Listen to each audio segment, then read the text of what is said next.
नमस्कार, मी पायल चव्हाण. क्लासरूम स्टोरीजमध्ये तुमचं पुन्हा एकदा स्वागत आहे. उद्या स्वातंत्र्य दिन, पण त्याच्या पूर्वसंध्येलाच आज आमच्या विद्यार्थ्यांना टाटा मोटर्सच्या कार शोरूममध्ये स्वातंत्र्य दिनाच्या विशेष कार्यक्रमासाठी आमंत्रित करण्यात आलं होतं. विद्यार्थ्यांसाठी हा दिवस आनंद, उत्साह आणि सुंदर आठवणींनी भरलेला ठरला. शोरूममध्ये पोहोचल्यानंतर सर्वप्रथम विद्यार्थ्यांनी एकत्रितपणे जनगण मन म्हटले.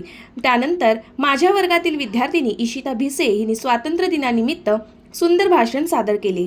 तिच्या आत्मविश्वासपूर्ण भाषणाने कार्यक्रमाची सुरुवातच अतिशय उत्साहपूर्ण झाली. यानंतर विद्यार्थ्यांसाठी स्वातंत्र्य दिनाच्या निमित्ताने चित्रकला उपक्रम घेण्यात आला.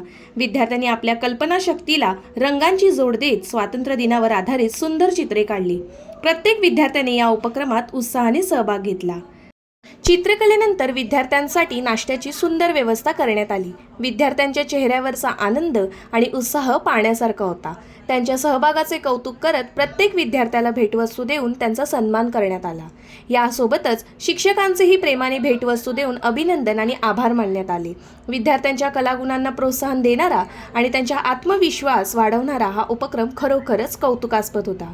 विद्यार्थ्यांच्या चेहऱ्यावरचं हास्यच आजच्या दिवसाची सर्वात सुंदर आठवण ठरली. भेटूया अशाच एका नवीन क्लासरूम स्टोरीजमध्ये. तोपर्यंत बाय.